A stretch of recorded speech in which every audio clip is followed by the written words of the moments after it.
কলকাতার নামকরা নিউ মার্কেটের কাছে একটি অদ্ভুত ঘটনা ঘটেছে, যা শুনে সবাই চমকে গিয়েছে। ঘটনার নায়ক ছিলেন এক চোর। তার নাম মিঠু।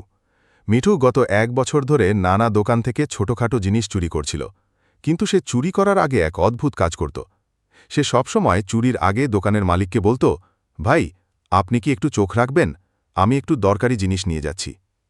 মিঠু চুরি করার পর আবার ফিরে আসত এবং দোকানদারকে বলত, ভাই, টাকা কি দেওয়া হয়নি?